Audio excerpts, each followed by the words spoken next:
Astaghfirullah. Bismillahirrahmanirrahim. Assalamualaikum warahmatullahi wabarakatuh. Alhamdulillah wassalatu wassalamu ala Rasulillah wa ala alihi wa sahbihi wa mawalah wa la hawla wa la quwwata illa billahi wa ba'du. Lanjutkan kajian kita, masih membahas tafsir singkat dari juz Amma, dan kita masuk pada surah Al-Mutaffifin ayat ke-14 dan seterusnya. A'udzubillahi minasyaitonirrajim. Bismillahirrahmanirrahim. Kalla bal rana ala qulubihim ma kanu yaksibun. Kalla innahum ar-rabbihim yawma idzin lamahjubun. Thumma innahum lasalul jahim. Thumma yuqalu hadzal ladzi kuntum bihi tukadzibun. Sekali-kali tidak seperti itu pemahamannya. Bahkan apa yang selalu mereka kerjakan itu telah menutupi hati mereka. Sekali-kali tidak seperti itu. Sesungguhnya mereka pada hari itu benar-benar terhalang dari rahmat Tuhannya. Dan sesungguhnya mereka kemudian benar-benar akan dimasukkan ke dalam jahim. Lalu dikatakan kepada mereka, inilah azab yang selalu kamu dustakan. Ma'asyiral muslimin wal muslimat rahimani wa rahimakumullah. Di sini Allah Subhanahu wa taala menyingkap hati-hati para pendusta akan kebangkitan setelah kematian. Bahwa yang menyebabkan mereka mendustakan itu karena di hatinya ada ron. Ron itu artinya penutup. Inilah kita akan bahas sedikit apa makna ron di sini. Ma'asyiral muslimin wal muslimat rahimani wa rahimakumullah. Secara bahasa, ran itu fi'lul madhi. Jadi rana yarunu raunan. Ada yang mengatakan bahwa yang dimaksud ran di sini artinya ghita'un yasturu syai'a wa yaghsha alaihi, sebuah penutup yang menutupi sesuatu dan meliputinya. Ada juga yang mengatakan maksudnya ran di sini artinya ishtaddat harruh, di mana panasnya itu sangat bersangatan. Ada juga yang mengatakan ishtadda khuznuhu wa hammuhu, kesedihannya dan kebimbangannya itu sangat dahsyat.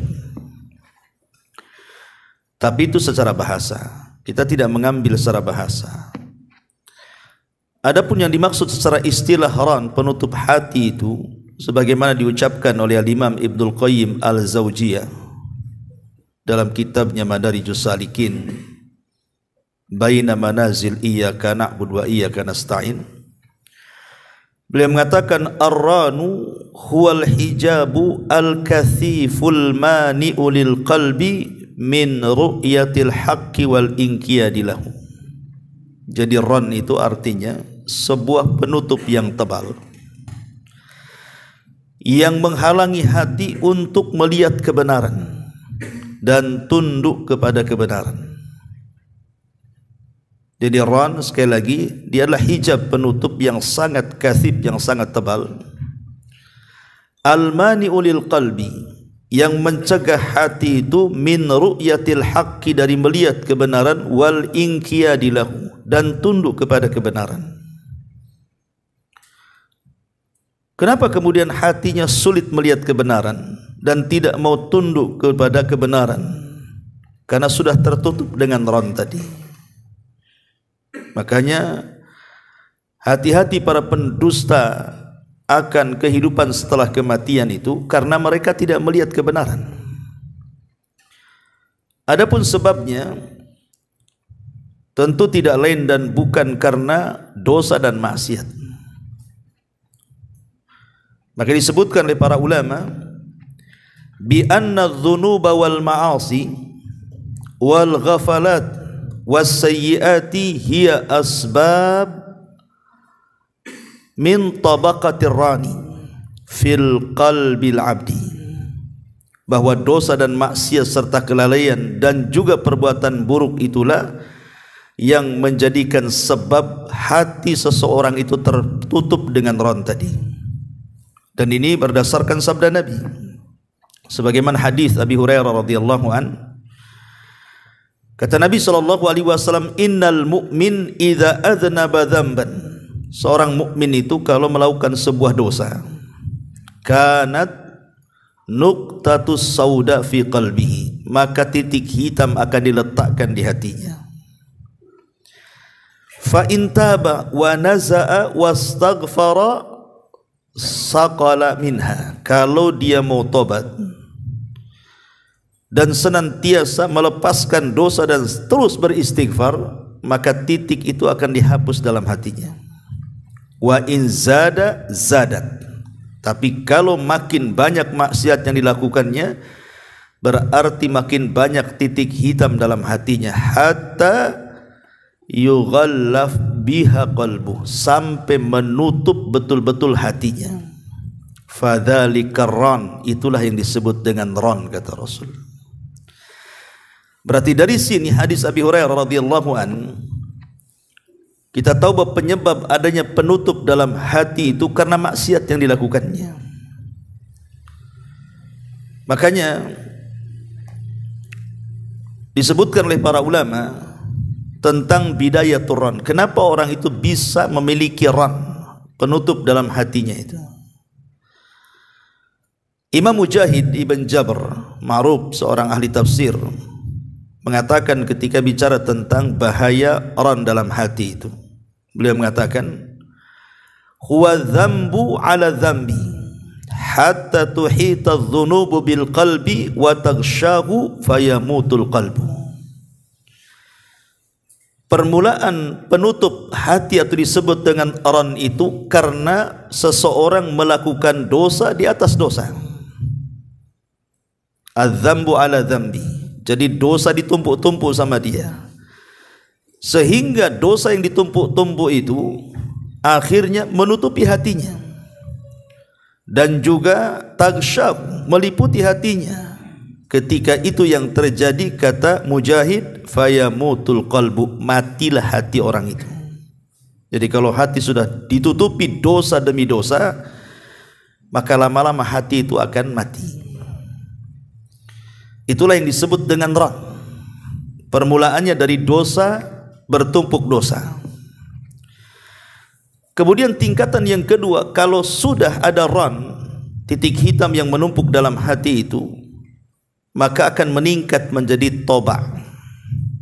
Dan itu dijelaskan dalam Al-Quran, ulaika alladzina taba Allahu ala qulubihim, mereka lah orang-orang yang distempel hati-hati mereka, artinya ditutup hati-hati mereka dengan stempel, wa sam'ihim, dan pendengaran mereka, wa absarihim, dan penglihatan mereka, wa ulaika humul ghafilun, mereka lah orang-orang yang lalai. Surah An-Nahl ayat 108. Jadi kalau sudah haram, nanti meningkat tuh kepada toba. Sudah toba ini sudah lebih menutup lagi, sudah sulit untuk menerima kebenaran. Makanya kita lihat orang yang kalau sudah haram meningkat kepada toba, biasanya dia mulai meremehkan maksiat. Makanya disebutkan dalam hadis Abi Ja'di Al-Dhamri ketika bicara soal orang yang meninggalkan sholat Jumat 3 kali berturut-turut.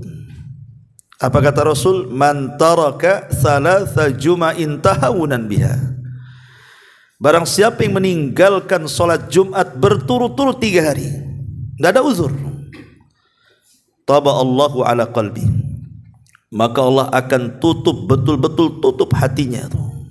Ditutup hatinya sehingga dia menjadi orang yang lalai. Jadi kenapa Allah tutup? Karena dia meremehkan. Jadi orang kalau sudah di atas ran toba itu mulai meremehkan maksiat. Nanti kalau sudah mulai meremehkan maksiat, maka naik lagi, namanya al-khatam. Ya, khatam. Sebutkan di dalam Al-Quran surah Al-Jathiyah ayat 23. Afara'aita man ittakhadha ilahahu hawa wa adallahu Allahu ala ilmin wa khatama ala sam'ihi wa qalbi. Tidakkah kau lihat orang yang menjadikan hawa nafsu sebagai Tuhannya, kemudian Allah sesatkan dia di atas pengetahuannya. Wa khatama. Di sini ada kalimat khatam. Ya, khatam kurang lebih dengan toba, tapi dia lebih tinggi lagi. Betul-betul ditutup betul hatinya, sehingga sudah tidak menjadikan Allah sebagai Tuhannya, yang ada hawa nafsu sebagai Tuhannya tuh.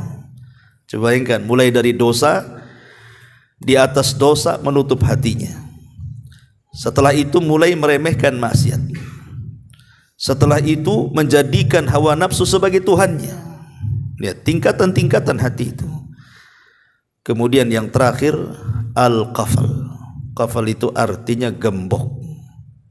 Rumah kalau digembok kan gak bisa masuk tuh. Artinya kebenaran tidak akan masuk lagi ke hatinya tuh. Kalau sudah hawa nafsunya menjadi Tuhannya, maka akan digembok.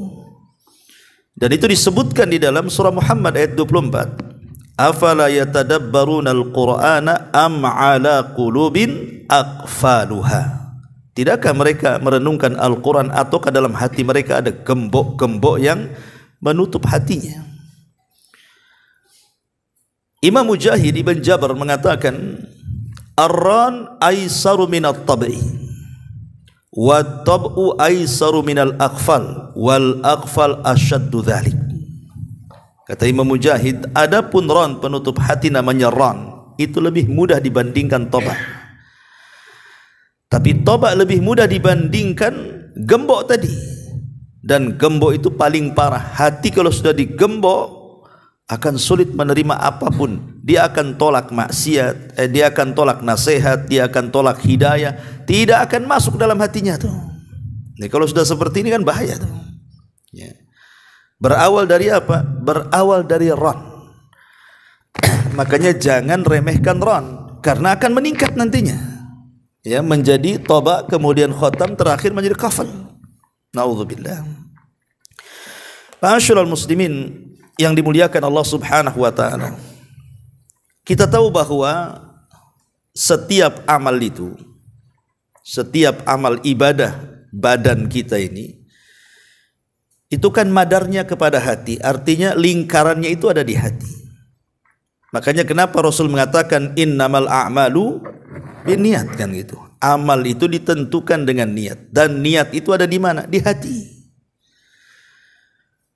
Nabi SAW sampai mengatakan, ala wa inna fil jasadi mudghah idza saluhat saluhal jasadu kulluh wa idza fasadat fasadal jasadu kulluh ala wa hiyal qalbu.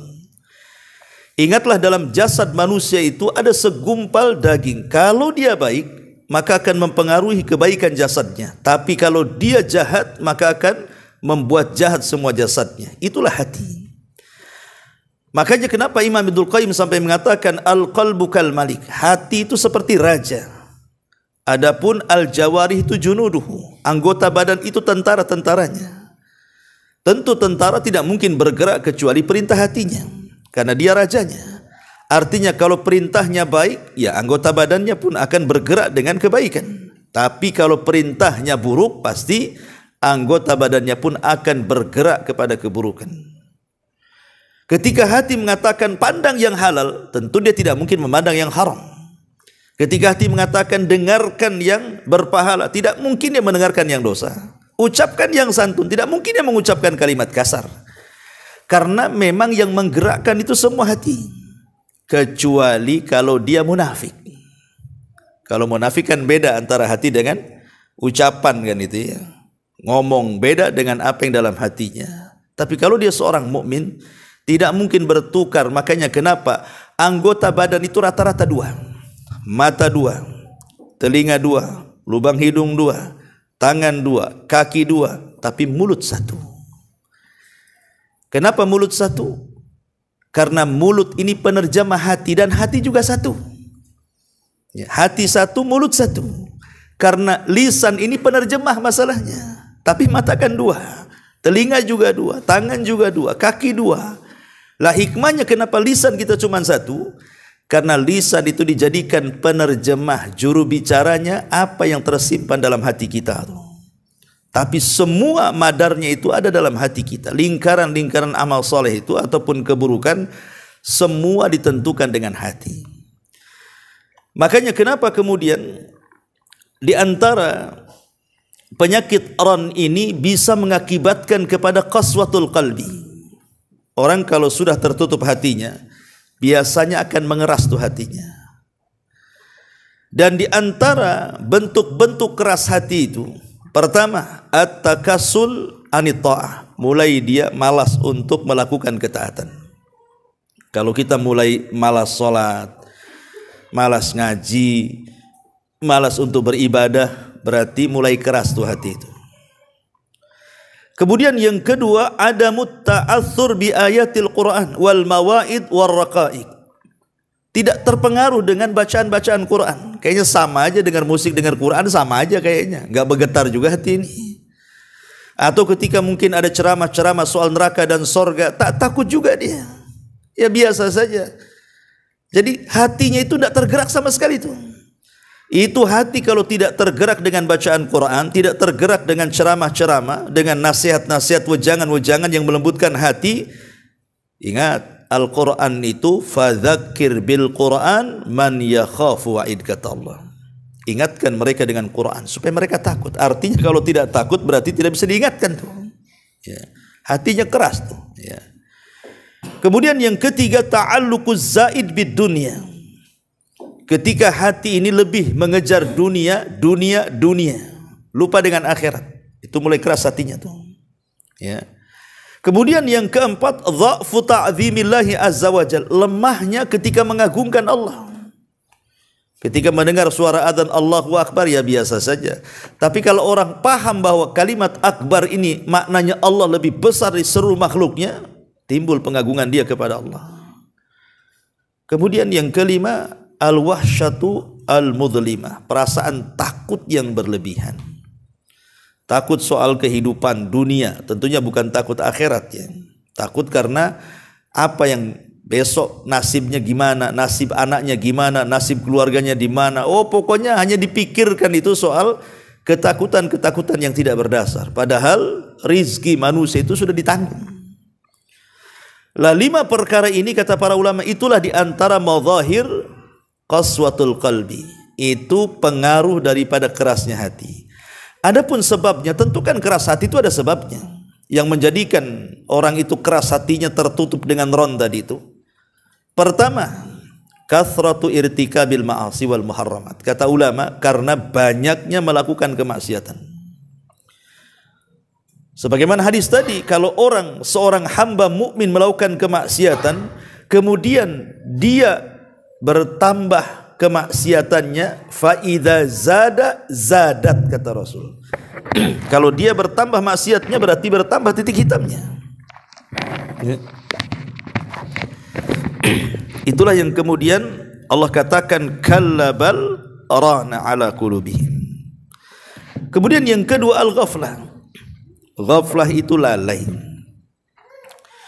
Maksudnya lalai itu sama sekali tidak ingat Allah. Jarang berzikir, jarang berdoa, jarang mengingat Allah subhanahu wa ta'ala. Lalai, ya, disibukkan dengan dunia. Kemudian yang ketiga, at-ta'alluq bid dunya wal istighal bimaladzatiha. Terlampau cinta dunia, sibuk dengan kelezatan-kelezatannya, bahkan tertipu dengan dunia. Ada orang yang awalnya sebelum mencari dunia itu angan-angannya baik dia.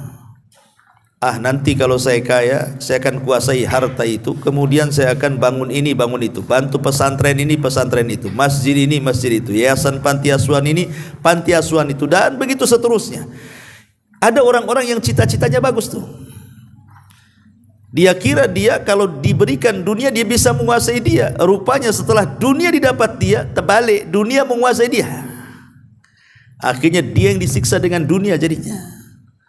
Aduh sayang ini kalau dilepas nih bisnis ini. Padahal sudah banyak bisnis dia. Sayang ini ada peluang lagi. Kenapa tidak dikejar? Padahal sudah cukup hidupnya kan itu. Akhirnya dia yang dikejar-kejar dunia. Tersiksa dengan dunia. Lah itu diantara sebab juga ron dalam hati. Kemudian juga yang keempat, nisyanul mauti wa sakarati wal qabri wa ahwali. Lupa bahwa dia akan mati. Lupa bahwa dia akan sakarat dengan kematian. Lupa bahwa dia akan masuk ke kubur tuh. Dan juga peristiwa-peristiwa kubur itu. Dia enggak ingat itu bahwa semuanya akan dipertanggungjawabkan tuh. Kemudian juga yang nomor 5, as-suhbatul fasidah. Boleh jadi mungkin dikarenakan kawan-kawan yang buruk. Jelek akidahnya gitu, jelek tauhidnya, jelek akhlaknya, akhirnya lama-lama kita ikut mereka. Makanya nanti pada hari kiamat, bagaimana orang-orang yang ketika di dunia berkawan dengan orang-orang buruk akhlak, buruk akidah atau orang-orang jahat itu, mereka akan menyesal. Dan Allah katakan itu penyesalannya dalam Quran tuh. Wa yauma ya'addu dzalimu ala yadayhi yaqulu ya laitani ittakhadtu ma'ar rasuli sabila ya wailata laitani lam attakhid fulanan khalila. Laqad adhallani anidz dzikri ba'da idja'ani wa kana syaitan lil insani khadhula, kata Allah. Pada hari di mana orang zalim itu menggigit ujung jari mereka karena menyesal. Kemudian mengatakan, duhai kiranya kenapa aku tidak mengambil Rasul sebagai jalanku? Duhai celaka, kenapa aku mengambil si fulan itu yang jahat sebagai kekasihku? Dia pula menyesatkan aku setelah aku berzikir kepada Allah. Dan setan bagi manusia itu berusaha untuk merendahkan. Jadi mereka akan menyesal pada hari kiamat. Orang-orang yang ketika di dunia mencari teman-teman yang baik, teman-teman yang buruk itu. Kemudian yang nomor 7, al-i'rad an kitabillahi wa sunnati rasulillah. Sebab kerasnya hati karena dia berpaling dari kitab Allah, berpaling dari sunnah Nabi sallallahu alaihi wasallam.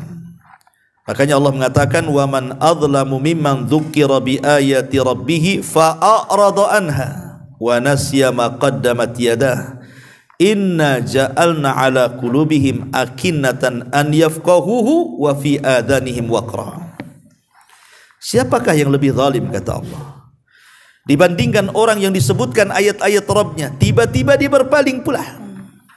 Lihat di ujung ayat, kami jadikan hati-hati mereka akinnah, tertutup dengan setutup-tutupnya sehingga sulit memahami ayat-ayat itu. Na'udzubillah. Kemudian juga yang nomor 7, di antaranya adalah hubus syahwat, terlampau mengikuti syahwat dia. Terlampau mengikuti syahwat dia. Makanya Ibnu Umar radhiyallahu anhu, kalau tidak salah, dia menegur seseorang yang setiap ada rezeki uang dia ke pasar beli daging. Pokoknya makan enak lah kan itu. Kata Abdullah ibn Umar, apakah setiap hawa nafsu yang merintahkan kamu dari keinginan kamu untuk membeli sesuatu semuanya kau beli, katanya. Artinya kan tidak mesti semua keinginan itu harus diikuti, gitu maksudnya. Karena terkadang kita ini ke pasar, ke mall, kemana, sebenarnya nggak ada niat beli sebenarnya kan. Atau melihat barang, akhirnya beli. Setelah dibeli nyesal pula kita. Kenapa saya tadi beli kan itu ya. Jadi ada orang yang suka mengikuti syahwatnya itu. Dia mengurangi aktivitas akhiratnya, justru syahwat dunianya dikencengi dia. Nah, ini juga bisa sebab tertutupnya hati tadi. Kemudian yang nomor 8, adamu ingkaril munkar was sukutu anhu. Dia tidak berusaha untuk mengingkari sebuah kemungkaran dan cenderung diam dari kemungkaran. Ini bahaya. Ya, bahaya orang seperti ini. Karena disebutkan dalam hadis Nabi sallallahu alaihi wasallam, apa kata Rasul? Tu'radul fitanu 'alal qulubi kal hasiri udan-udan. Jadi akan ditampakkan fitnah ini terhadap hati-hati manusia seperti tikar yang dirangkai. Fa ayyu qalbin ushribaha, maka siapapun hatinya yang kemudian main ambil saja fitnah itu, nukitat fihi nuqtatus sauda, maka akan diletakkan titik hitam dalam hatinya. Wa ayyu qalbin anqaraha nukitat fihi nuqtatu bayda. Tapi kalau dia ingkari fitnah itu, maka titik yang ada diletakkan di hatinya adalah titik putih. Sehingga hati terbagi dua, kata Rasul. Ada hati yang bersih, betul-betul putih, ada yang hati kemudian hitam dan gelap gulita. Kemudian kata Nabi sallallahu alaihi wasallam, beliau mengatakan, wal akhar aswadu murbadan kal kuzi muzahiyah la ya'rifu ma'rufan wa la yunkiru munkara. Ketika hati itu sudah hitam, karena tadi semua fitnah diambil saja dia, semua maksiat dipakainya atau dikerjakannya dia, maka lama-lama hati itu akan menghitam sehingga seperti gelas yang dibalikkan. Ini kan gelas nih ya, kalau gelas ini posisinya seperti ini, mau diisi air bisa. Tapi kalau gelas dibalikkan, lubangnya dari mana? Diisi air pun tidak akan bisa kalau gelas dibalikkan tuh. Nah, Nabi SAW mengatakan kalau hati sudah hitam itu seperti gelas dibalikkan tuh. Akhirnya apa? Tidak mengenal mana yang ma'ruf, tidak pula mengingkari mana yang mungkar. Karena susah hidayah masuk, mau masuk dari mana, nggak ada lubangnya. Nasihat mental kan gitu. Lah ketika kemudian orang itu tidak mengingkari sebuah kemungkaran, cenderung diam, maka itu kata Rasul salah satu yang menutup hati seperti gelas yang ditelungkupkan. Naudzubillah. Ya. Kemudian juga di antara sebab kerasnya hati adalah banyaknya pikiran. Dhiqus sadri, dada ini sempit. Kemudian al-qalaq wal gham, banyak pikiran. Kemudian juga al-gham itu ya bingung, stres gitu ya. Karena Allah yang mengatakan dalam surah Al-An'am ayat 125 itu, wa man yurid an yudhillahu yaj'al sadrahu dhaiqan. Barang siapa yang Allah kehendaki untuk sesat kehidupannya, maka Allah akan sempitkan hatinya. Artinya kalau Allah berikan hidayah, Allah lapangkan. Tapi Allah kalau menyesatkan seseorang, hatinya disempitkan tuh. Ketika dia semakin jauh dari ibadah, dari kebenaran, dari hak, itu mulai itu keras hatinya. Termasuk juga ada mutta'allum li alami wa ahatil mustad'afin. Tidak ada empati sama sekali. Artinya tidak ada kasihan dengan orang-orang lemah. Memandang orang-orang miskin itu tidak ada ibanya sama sekali. Memandang orang susah itu tidak ada kasihannya sama sekali. Anak-anak yatim tidak ada kasihannya sekali. Naudzubillah. Saya baru baca tadi di mana itu, di Barelang, ada panti asuhan justru pengelolanya memperkosa anak 11 tahun. Baru terjadi sampai dihakimi warga kan itu. Coba bayangkan, dia mengasuh anak yatim di situ. Harusnya kan dia lebih peka kan itu, karena dia melihat bagaimana kondisi mereka, tidak punya ayah, nggak punya ibu, bisa diperkosa. Naudzubillah. Justru kata Rasul, kalau ada anak yatim, usap tuh kepalanya, maka kita akan dapat pahala sebanyak rambut yang ada di kepalanya tuh. Kata Rasul, kalau engkau ingin melembutkan hati, usap kepala anak yatim. Kan itu kata Nabi. Tapi kalau orang keras, makanya sering saya katakan ketika kita ingat waktu awal-awal mentafsirkan surah Alam Tara, gimana surah Al-Maun itu. Ara'aital ladzi yukadzibu biddin. Ara'aital ladzi yukadzibu biddin fadzalikal ladzi yad'ul yatim wa la yakhuddu 'ala ta'amil miskin. Tidakkah kau lihat para pendusta-pendusta ad-din di sini bisa diartikan agama, bisa diartikan balasan setelah kematian, hisab dan yang semacamnya. Mereka lah orang-orang yang menghardik anak-anak yatim dan tidak mengarahkan orang untuk membantu orang miskin. Para ulama tafsir mengatakan, ayat ini kan ada sebab nuzulnya. Ada yang mengatakan turun kepada Abu Jahal ada yang mengatakan turun kepada Umayyah, ada yang mengatakan turun kepada Abi Sufyan, wallahu a'lam. Ya, tapi yang jelas turun kepada para pembesar kufar. Jadi salah satu pembesar Quraisy itu sedang menyembelih unta. Tiba-tiba datang anak yatim, mintalah mungkin seiris daging unta tuh. Tapi tiba-tiba diambilnya tongkat, didorongnya anak yatim itu sampai terjengkang, kemudian nangis, kemudian lari. Turun ayat ini, ara'aital ladzi yukadzibu bidin fadzalikal ladzi yad'ul yatim. Tidakkah kau lihat para pendusta agama itu? Mereka adalah orang-orang perhardik anak yatim. Kata ulama, seandainya para pembesar Quraisy itu sekelas Abu Jahal, Umayyah, Al-Walid dan yang lainnya memiliki sedikit hati yang penuh dengan rahmat, memiliki rahmat saja dalam hatinya, tentu mereka diberikan hidayah Islam.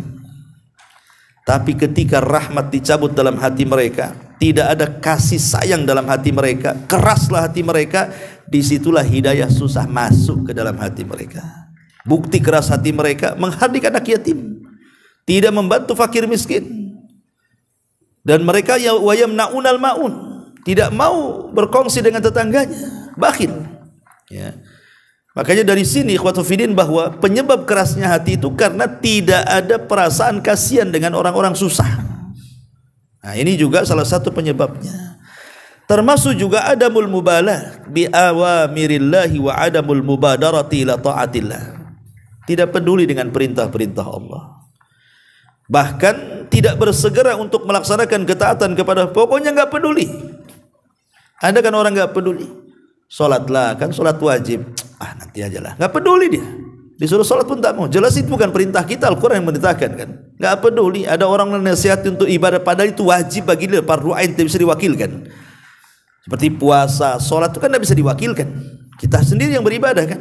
Tapi ada orang enggak peduli, dan kebanyakan enggak peduli. Karena sibuk di pasar, sibuk bekerja, sibuk main, sibuk enggak peduli dengan ibadah. Ini keras hati orang kayak gini nih. Dan yang terakhir tentu aklul haram, karena banyak memakan yang haram. Atau mungkin bisa ditambah di sini juga dhafut tawakkul, lemahnya tawakal, takdzibul haq, mendustakan yang hak, kemudian kurhun nas, suka benci dengan manusia, kemudian suka berselisih dengan manusia, bukan mau berdamai, dikit-dikit mau berselisih saja orang itu, dan begitu seterusnya. Ya, kemaksiatan-kemaksiatan secara umum itu adalah bisa menutup hati. Taib, sekarang apa obatnya? Tentu kalau kita bicara penyakit, ya harus ada apoteknya, harus ada rumah sakitnya. Ya. Yang pertama kata para ulama, supaya hati tidak keras dan tidak tersarang ron dalam hati kita itu, yang pertama an-nadharu fi ayatil Quran, wa tafakkur fi wa'dillahi azza wa jal, wa wa'idihi wa amrihi wa nahyihi bi ainin dami'atin wa qalbin khashi'. Cobalah lihat, pelajari ayat-ayat Al-Quran atau ayat-ayat kaun, ayat-ayat alam ini, berfikir. Dan juga di sana ada janji dari Allah, di sana ada ancaman-ancaman dari Allah, di sana ada perintah dari Allah, di sana ada larangan Allah. Coba fikirkan ya, bahwa agama ini datang kepada kita ini untuk melembutkan hati. Karena Quran sendiri adalah obat, gitu ya. Wa nunazzilu minal Quran ma huwa syifah. Kami turunkan Quran itu sebagai obat. Kalau yang keras-keras hati, obati dengan Quran tuh. Baca Quran, kemudian tafakur dalam Quran itu tentang ancaman, janji, perintah, larangan, dan begitu seterusnya. Kemudian yang kedua, al-ma'rifatu billahi ta'ala. Cobalah kenal siapa Tuhan kita. Tentu dengan mempelajari nama dan sifat-sifatnya. Nama-nama Allah itu 99 nama. Coba renungkan nama-nama itu, sebagaimana yang sudah kita kaji kan. Bagaimana banyak asar-asar keimanan yang bisa kita temukan ketika mempelajari nama-nama Allah, dan itu bisa melembutkan hati. Kemudian yang nomor 3, al-iktsar minat taubati wadz-dzikri wal istighfar. Perbanyak taubat, perbanyak zikir dan istighfar. Kenapa demikian? Karena penyebab kerasnya hati itu dosa. Berarti ketika kita bertobat, maknanya menggugurkan dosa. Penyebab kerasnya hilang nantinya tuh. Kemudian yang keempat, mujahadatun nafsi wa muhasabatuha. Berusaha untuk sungguh-sungguh membersihkan hati ini. Membersihkan hati kan tidak seperti membersihkan piring kotor dikasih sunlight gitu kan, enggak. Atau mobil dibawa ke karwas gitu ya. Membersihkan hati ini memang agak sulit, sehingga perlu kesungguhan makanya. Kemudian perlu muhasabah juga ya. Kemudian juga yang nomor 5, istima'u al-mau'idhati. Biasakan mendengar ceramah-ceramah, kajian-kajian. Ini kalau orang sudah keras hati datang ke pengajian, supaya disirami rohaninya, bukan hanya perutnya aja diisi dengan nasi dan kuah itu, ruh juga perlu juga kan gitu ya, dengan nasihat-nasihat itu. Makanya kenapa sampai Handalah yang pernah dimandi besarkan oleh para malaikat, Handalah ya.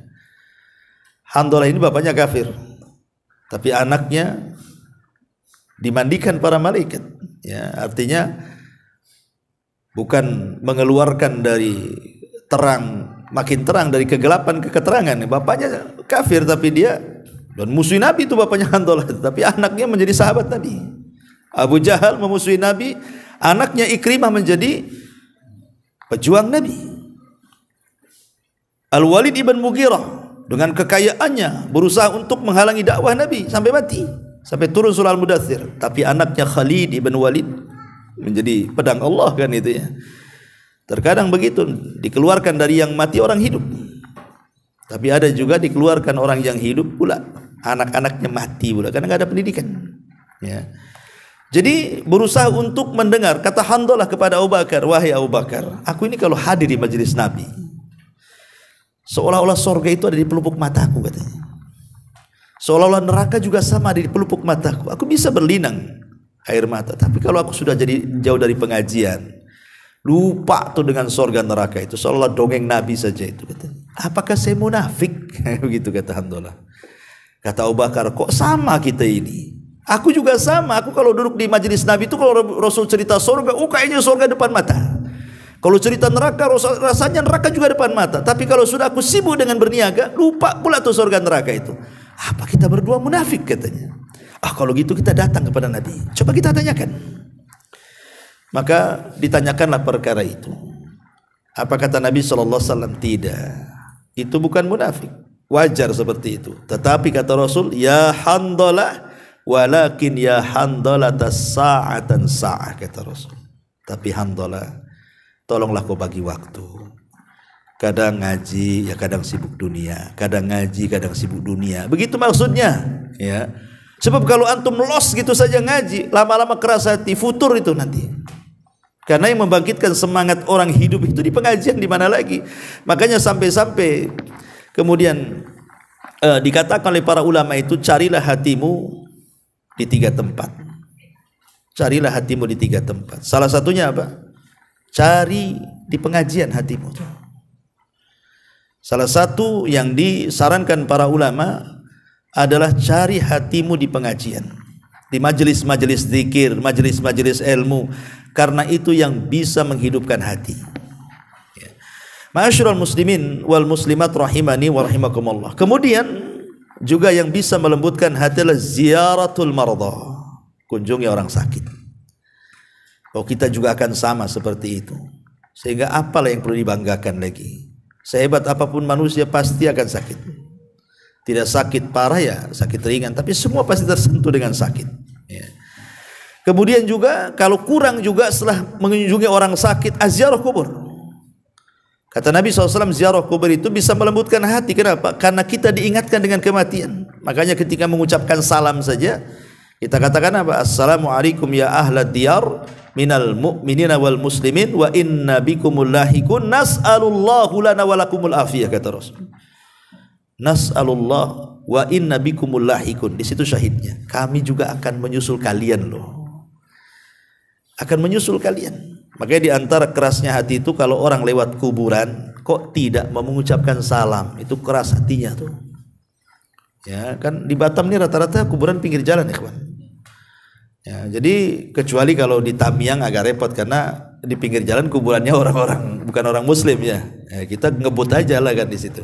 Tapi kalau seandainya itu kuburannya orang Islam, kan bisa antum berhenti naik motor, ucapkan salam, pergi lagi.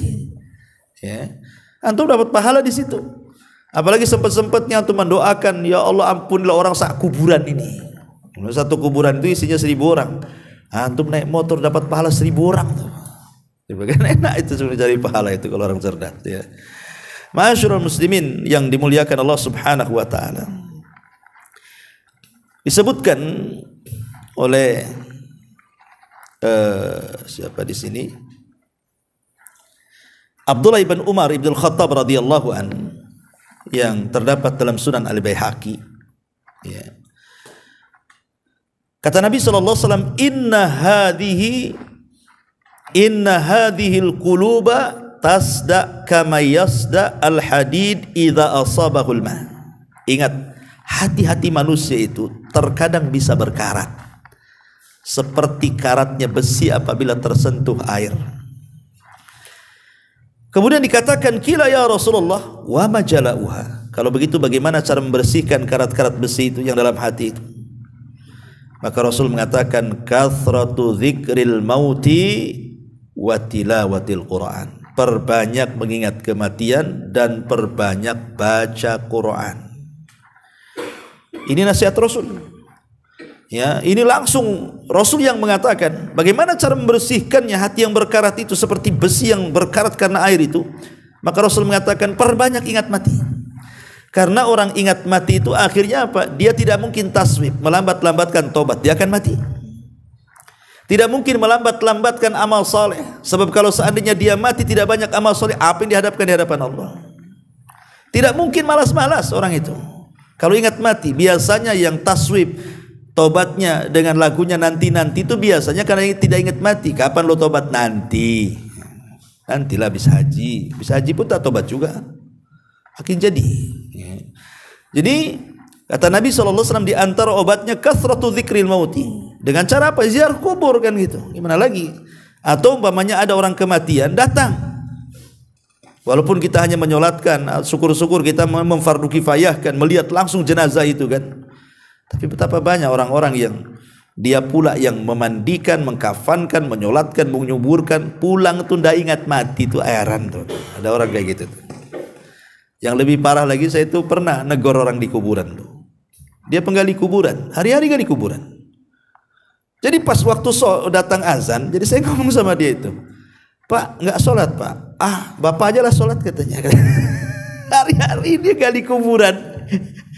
Dia bilang begitu, Bapak aja yang sholat katanya. La ilaha illallah. Harusnya kan orang ini penggali kuburan yang paling bertobat harusnya. Karena dia hari-hari di kuburan, tengok orang mati kan. Rupanya penggali kuburan tak ingat mati, dia hari-hari menguburkan orang mati. Nah, ini kan keras tuh hatinya orang ini. Ya, ini juga di antara Nabi SAW mengatakan bahwa apabila seseorang ingin membersihkan hati, kathratu dzikril mauti wa tilawatil Quran. Ya, tilawatil Quran artinya membaca Al-Quran.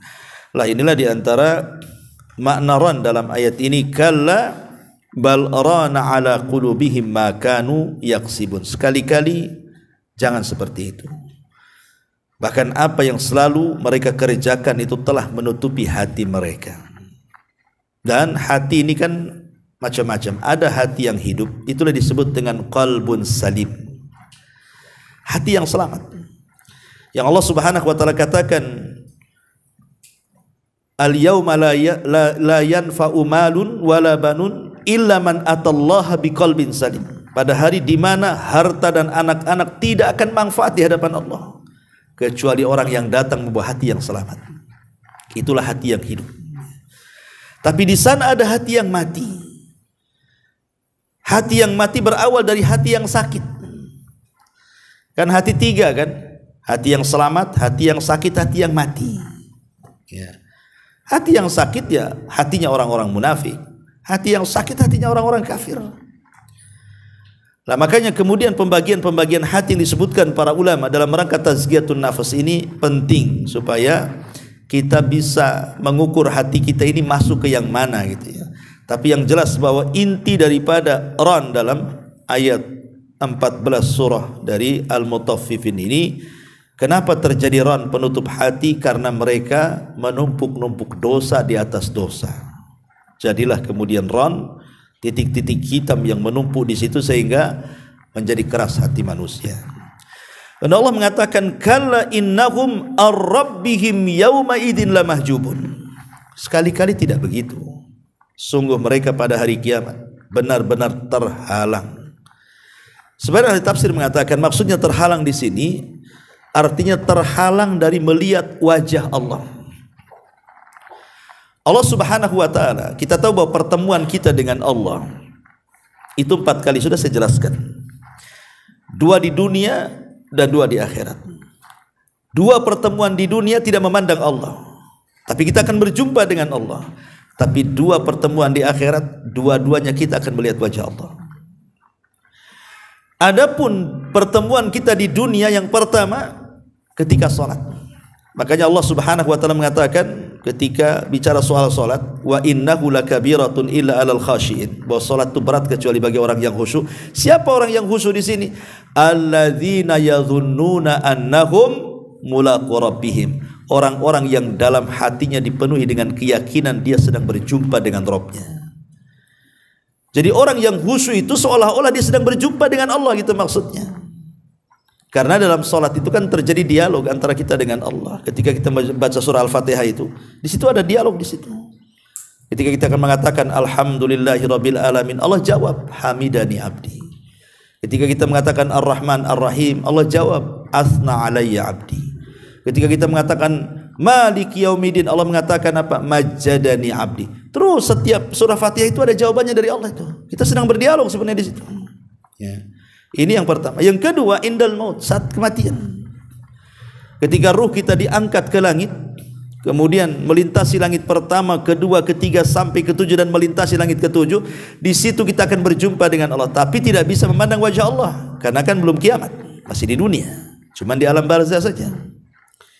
Maka Allah katakan kepada ruh ini, balikin ruh ini ke dalam jasadnya, angkat catatannya di tempat yang paling tinggi karena dia ruh seorang mukmin. Dia akan berjumpa dengan Allah Azza wa Jalla saat kematiannya. Kemudian yang ketiga, 2 di akhirat kan. Yang ketiga di akhirat, saat di padang mahsyar.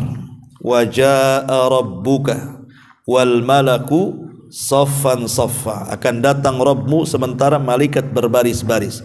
Dalam hadis Allah perintahkan Jahannam didatangkan. Jahannam memiliki 70.000 tali kekang. Satu tali kekang dipegang 70.000 malaikat, kemudian diseret, dihadapkan kepada manusia. Semua manusia menyaksikan Jahannam. Di situ Allah Subhanahu wa taala menampakkan dirinya. Bagi orang-orang yang beriman, betul-betul mereka melihat wajah Allah. Tapi bagi orang kafir, disinilah ayatnya, kalla innahum an rabbihim yauma idzin lamahjubun. Sekali-kali tidak, sungguh mereka orang-orang kafir pada hari itu betul-betul terhalang untuk melihat wajah Allah yang merupakan rahmat dari Allah. Ya. Walaupun ada yang mengatakan bahwa mereka memandang wajah Allah seperti memandang seorang pesakitan di depan hakim yang siap memukul putusan tentang apa azab yang akan diberikan. Ketakutan. Tapi pendapat yang kuat kata Imam Syafi'i rahimahullah ta'ala, orang kafir tidak akan memandang wajah Allah karena wajah Allah itu sebuah nikmat tambahan dan hanya diberikan kepada orang-orang yang beriman. Dan yang terakhir tentu di sorga, ru'yatullah, kenikmatan yang paling besar di sorga. Ketika Allah datang kepada penduduk sorga di balik tabirnya kemudian mengatakan saluni ma syi'tum fahadha yaumun mazid. Minta sesuka kalian, ini hari tambahan nikmat bagi kalian. Maka mereka mengatakan, ya Rabb, alam tubayyid wujuhana wa tudkhilana al-jannah wa tubaiduna anin nar. Bukankah kau sudah memutihkan wajah kami, menjauhkan kami neraka, kau masukkan ke surga? Apalagi ya Rabb, sudah cukup katanya kan. Tapi Musa alaihi salam mengatakan, mintalah salullah, mintalah kepada Allah kalian agar kalian melihat Allah. Karena di dunia aku pernah meminta, tapi Allah tolak. Musa pernah mengatakan, anzur ilaika ya Rabb, tampakkan zatmu kepadaku. Maka Allah mengatakan kepada Musa, baik, tetapi lihatlah gunung Tur itu. Walakin dur ilal jabal, lihat gunung itu. Fa in istaqarra makanah, kalau gunung itu tidak bergerak, fasaufa tarani, kau bisa melihatku kata Allah. Maka ketika Allah menampakkan kepada gunung itu apa yang terjadi, maka tiba-tiba gunung itu hancur berkeping-keping. Wasara Musa sa'iqam, Musa pingsan karena getaran gunung itu. Kemudian ketika dia siuman dia mengatakan tubtu ilaika, aku taubat tidak mungkin memintamu ya Rabb. Jadi Musa nanti di surga mengatakan minta agar kita bisa melihat Allah. Karena di dunia aku pernah memintanya tapi aku tidak diizinkan. Bukan tidak bisa melihat Allah di dunia, pandangan kita yang tidak sanggup melihat Allah. Tapi di akhirat pandangan kita kuat sehingga kita bisa melihat Allah. Maka ketika disingkap tabir cahaya itu, dalam riwayat tabirnya adalah api, maka Allah pun menampakkan dirinya, kata penduduk surga, demi Allah tidak ada nikmat yang lebih besar dibandingkan ru'yatullah. Artinya kenikmatan yang paling besar di surga melebihi surganya itu sendiri adalah melihat Allah Subhanahu wa taala, dan itu yang diinginkan. Faman kana yarju liqa'a rabbih falyamal amalan salihan wa la yusyrik bi ibadati rabbih ahada. Kalau kita ingin berjumpa dengan Allah, dua syaratnya. Falyamal amalan salihan, beramal dengan amal saleh, maksudnya ikut Nabi. Amal itu tidak dikatakan saleh kalau menyimpang dari Nabi, artinya ittiba, ikut Nabi. Yang kedua, wala yusyrik bi ibadati rabbih ahada, jangan sekutukan, artinya ikhlas. Dari ayat inilah maka para ulama mengambil istimbat bahwa syarat diterima amal itu dua. Pertama ikhlas, dan yang kedua ittiba, ikhlas dan mencontoh Nabi sallallahu alaihi wa ala alihi wasallam. Thumma innahum lasalul jahim, sesungguhnya mereka kemudian benar-benar akan dimasukkan ke dalam jahim, orang kafir. Thumma yuqalu hadzal ladzi kuntum bihi tukadzibun, lalu dikatakan kepada mereka, inilah azab yang selalu kalian dustakan. Karena kalian kan mendustakan tidak ada hari akhir, tidak ada kebangkitan, tidak ada balasan setelah kematian. Sekarang kalian bisa lihat dan bisa rasakan, semua ada. Karena begini ikhwatu fiddin, namanya iman itu kan dalam hati. Iman itu perlu keyakinan. Memang meyakini sesuatu itu agak sulit. Tapi seorang yang beriman, baik sesuatu itu mustahil ataupun tidak mustahil, tetap wajib beriman. Sebagai bentuk ketundukan kepada Allah dan Rasulnya kan. Seperti Rasul menghabarkan nih, nanti di akhir zaman ada Dajjal, di akhir zaman akan ada Ya'juj dan Ma'juj, di akhir zaman ada binatang melata bisa bicara, di akhir zaman akan ada asap di langit, di akhir zaman akan ada matahari dan terbit, macam-macam. Secara logika nggak masuk sebenarnya. Mustahil, kayak dongeng aja kan gitu. Tapi karena di antara bentuk keimanan kita kepada Rasulullah tasdiquhu fima akhbar, kita harus membenarkan apapun yang dihabarkan Rasul, masuk di akal atau tidak masuk di akal, sami'na wa ata'na, selesai. Itu tugas kepada kita. Innama qaulul mu'minin idza du'u ila Allahi wa rasulihi liyahkuma bainahum an yaqulu sami'na wa ata'na. Itu kewajiban kita. Pokoknya apapun dihabarkan, baik Quran ataupun sunnah, masuk di akal atau tidak, diketahui hikmahnya atau tidak, pokoknya sami'na wa ata'na. Makanya kenapa orang-orang yang beriman itu diletakkan di poin yang pertama dalam awal surah Al-Baqarah, di antara tanda-tanda orang yang bertakwa. Siapa? Alladzina yu'minuna bil ghaib. Baru setelah itu salat, puasa, zakat, ya kan itu. Karena tingkatnya tinggi, dia harus meyakini masalahnya. Ya, jadi tapi orang-orang kafir itu mereka mendustakan. Nanti pada hari kiamat setelah mereka masuk ke dalam jahanam baru dikatakan hadzal ladzi kuntum bihi tukadzib. Rasakan, inilah yang dulu kalian dustakan. Jadi Allah Subhanahu wa taala akan mengingatkan lagi ketika di dunia, dulu kalian ingkari tidak ada kehidupan setelah kematian. Sekarang ada semuanya. Makanya kita orang Islam wajib untuk beriman. Jangankan orang Islam, lihat orang Nasrani. Apabila mereka meninggal, ada salonnya loh.